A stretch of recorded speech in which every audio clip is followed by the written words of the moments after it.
Hello प्यारे बच्चों, कैसे हैं आप सभी। तो देखिए, आज की क्लास में हम लोग देखने वाले हैं संस्कृत का 12 नंबर चैप्टर। ठीक है, संस्कृत का 12 नंबर चैप्टर को देखने वाले हैं इस क्लास में, जिसका नाम है कर्णस्य दान वीरता, यानी कि कर्ण के दान वीर होने के बारे में इस चैप्टर में कहा गया है। यानी कि कर्ण कितना दानी व्यक्ति था, उसके बारे में इस चैप्टर में चर्चा किया गया है। ठीक है, तो चलिए हम लोग इसके ऑब्जेक्टिव और प्लस सब्जेक्टिव को पूरा देखने वाले हैं, और प्लस में क्वेश्चन बैंक के ऑब्जेक्टिव को भी देखने वाले हैं। तो आप लोग इस चैनल पे अगर नए हैं तो इस चैनल को ज़रूर सब्सक्राइब कर दीजिएगा, और इस चैनल को ज़रूर लाइक कीजिए। ठीक है, चलिए हम लोग क्या करते हैं, चलते हैं अपने क्वेश्चन पे। आइए,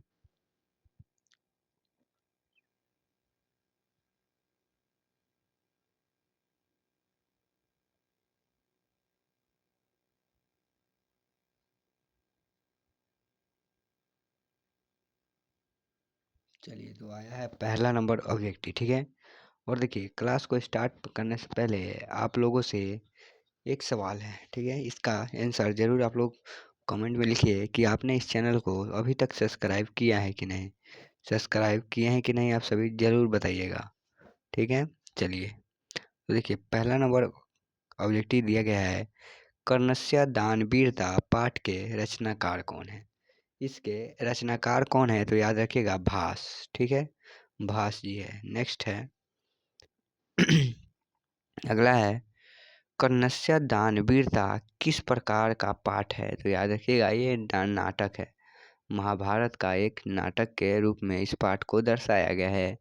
नेक्स्ट है, कर्णस्य दानवीरता पाठ कहाँ से लिया गया है तो कर्णभार से। कहाँ से लिया गया है, कर्णभार से लिया गया है।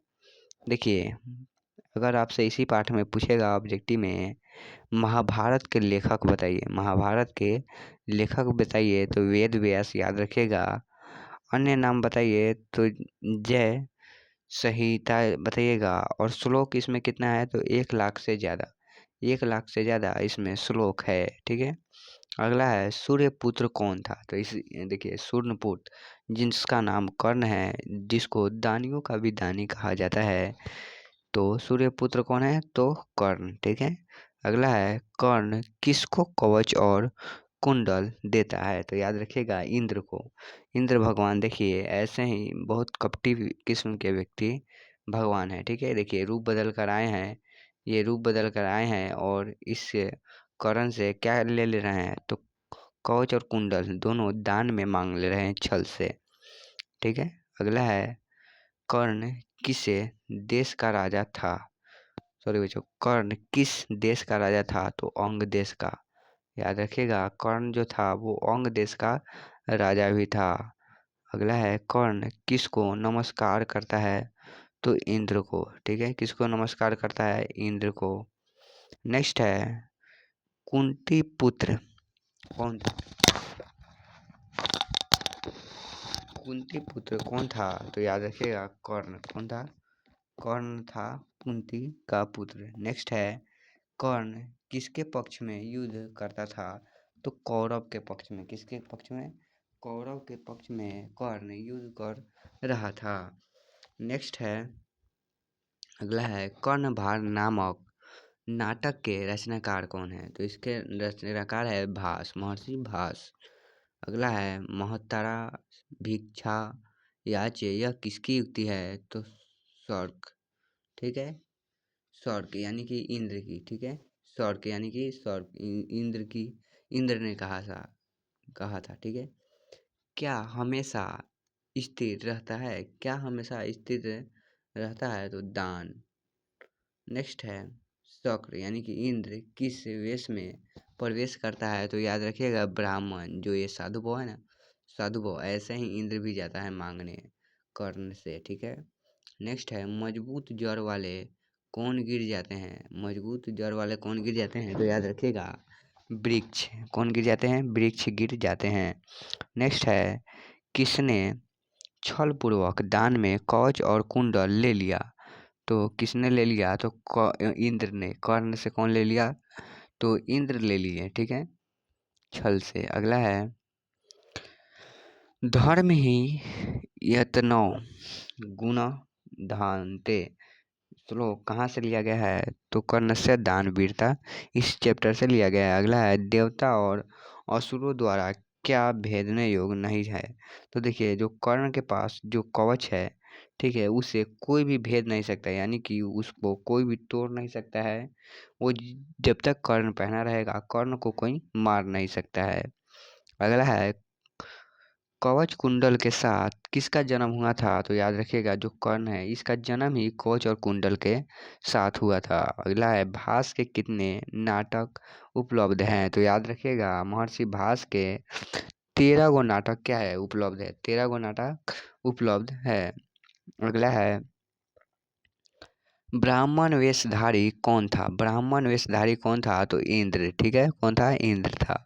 अगला है किसका धन सांप के जीभ के समान चंचल होता है, तो राजा का धन, ठीक है, राजा का धन सांप के जीभ के समान होता है। अगला है सर्वप्रथम कर्ण क्या देता है, तो देखिए गो शस्त्र, गो गो देखिए जो मतलब गाय थे, गाय जो गाय होते हैं ना गौशाला, उसको पहले कर्ण देता है दान में। अगला है समय आने पर किसका नाश हो जाता है, तो शिक्षा का, समय आने पे शिक्षा का नाश हो जाता है। न दान दात्यम न दात्यम न दात्यम न दात्यम, यह युक्ति किसकी थी, तो शल्क यानी कि शल्य यानी कि किसकी, इंद्र की, ठीक है, किसकी, इंद्र की। अगला है शरीर के नष्ट होने के बाद भी किसका नाश नहीं होता है, तो गुण का, जो गुण है वो शरीर नष्ट होने के बाद भी उसका वो छूटता नहीं है। अगला है दानवीर कौन था, तो जो कर्ण था, कर्ण वो दानवीर बहुत था, ठीक है। अगला है ब्राह्मणों के वेश में कौन प्रवेश करता है, तो याद रखिएगा स्वर्ग, ठीक है, कौन करता है, स्वर्ग। अगला है भवंत महवे नमस्करोमि किसका कथन है, तो कर्ण का, ठीक है।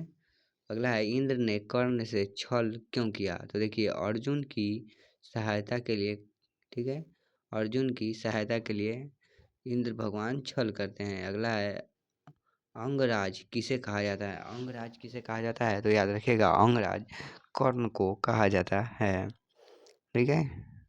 नेछामी नेछामी किसने बार बार कहा, तो सर्क यानी कि इंद्र ने कहा। अगला है कर्ण सर्क को चौथी बार क्या देना चाहा, चौथी बार देना चाहा सोना, ठीक है, चौथी बार बोला कि आप सोने ले लो, जितना चाहे उतना ले लो।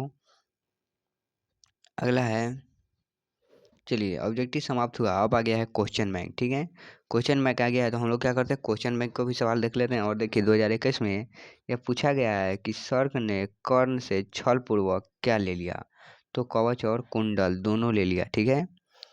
चलिए नेक्स्ट है इंद्र किस रूप में कर्ण के समक्ष आया, तो ब्राह्मण यानी कि साधु के रूप में, ठीक है, किसके रूप में, साधु के रूप में। अगला है भवंत भवंत महमे नमस्क्रोमी किसका कथन है, तो कर्ण का, किसका कथन है, कर्ण का यह कथन है। नेक्स्ट है ने छामी किसने बार बार कहा, तो सर्क ने, किसने कहा, सर्क ने। नेक्स्ट है इंद्र ने कर्ण से छल क्यों किया, तो याद रखिएगा अर्जुन की सहायता के लिए, अर्जुन की सहायता के लिए। नेक्स्ट है कर्ण भार रूपक के रचनाकार कौन है, तो महर्षि भास, ठीक है। नेक्स्ट है अंगराज किसे कहा जाता है, तो कर्ण को अंगराज कहा जाता है। कर्ण सर्क को चौथी बार क्या देना चाहा, तो सोना, ठीक है। नेक्स्ट है दानवीर कौन था, दानवीर कौन था, तो कर्ण। ब्राह्मण के वेश में कौन प्रवेश करता है, तो याद रखिएगा स्वर्ग यानी कि इंद्र भगवान। नेक्स्ट है महत्रा भिक्षा याचे, यह किसकी युक्ति है, तो स्वर्ग यानी कि इंद्र भगवान की। नेक्स्ट है कर्णस्य दानवीरता पाठ किस ग्रंथ से संकलित है, तो कर्ण भार से, किससे है, कर्ण भार से। चलिए नेक्स्ट है कर्ण सर्वप्रथम सर्क को क्या देना चाहा, तो गाय, क्या देना चाहा, तो गाय देना चाहा। नेक्स्ट है कर्णस्य दानवीरता पाठ में न ददात्यम न ददातम किसका युक्ति है? तो शल्य की, यानी कि इंद्र भगवान की। और देखिए हम लोग पहुंच गए हैं सब्जेक्टिव में। और अगर आपने अभी तक इस चैनल को सब्सक्राइब नहीं किया है तो जरूर कर लीजिएगा। ठीक है, जरूर कर लीजिएगा। नेक्स्ट है, कर्णस्य दानवीरता में कर्ण के कवच और कुंडल की विशेषता क्या थी? यानी कि विशेषता लिखना है। तो देखिए इसकी विशेषता यह था कि जब तक यह उसके पास रहता दुनिया की कोई शक्ति उसे मार नहीं सकती थी। किसे? तो कर्ण को। ठीक है, किसे? कर्ण को। नेक्स्ट है, दानवीर कर्ण के चरित्र का पर प्रकाश डालिए। यानी कि जो कर्ण थे दानवीर, इनके बारे में आप जो भी जानते हैं वो सब बताइए। और देखिए ये जो क्वेश्चन है ये बोर्ड एग्जाम में बार बार पूछा गया है, तो इसको जरूर याद कीजिएगा। लिखा गया है, दानवीर कर्ण एक क्या था? साहसी और महादानी पुरुष था। वह सत्यवादी और मित्र पर विश्वास पात्र था। ठीक है, दुर्योधन द्वारा किए गए उपकार को वह कभी नहीं भूला। उसका कवच कुंडल अभेद था। अभेद यानी कि उसको कोई भेद नहीं सकता था। फिर भी उसने इंद्र को दान रूप स्वरूप दे दिया।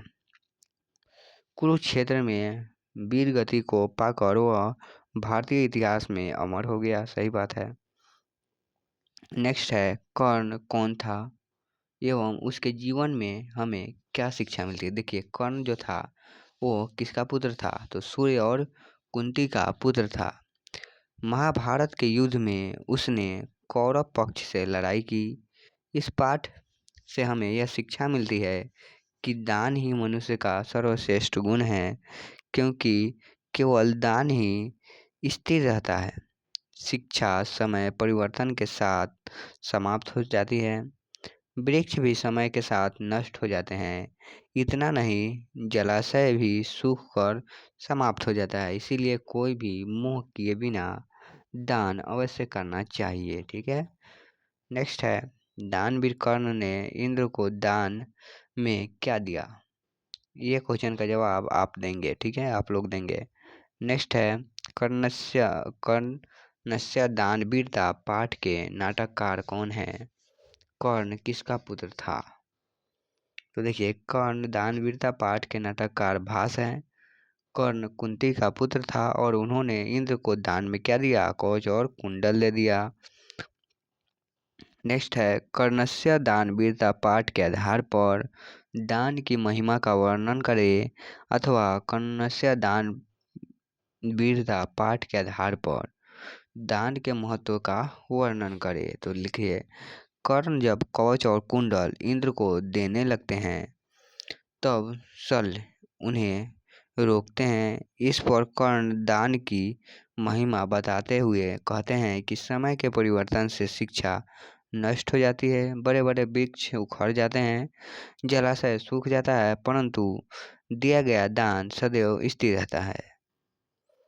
चलिए नेक्स्ट है, कर्ण के प्रमाण प्रणाम करने पर इंद्र ने उसे दीर्घायु होने का आशीर्वाद क्यों नहीं कहा? तो देखिए इंद्र जानते थे कि कर्ण को युद्ध में मरना है। कर्ण को यदि दीर्घायु होने का आशीर्वाद दे देते तो कर्ण की मृत्यु युद्ध में संभव नहीं होती, वह दीर्घायु हो जाता। कुछ दिन कुछ नहीं बोलने पर कर्ण उन्हें मूर्ख समझता।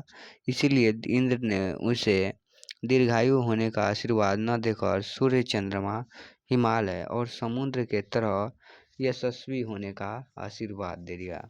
ठीक है, तो देखिए कैसा लगा आप लोगों को क्लास। क्लास अच्छा लगा हो तो वीडियो को लाइक जरूर कीजिएगा।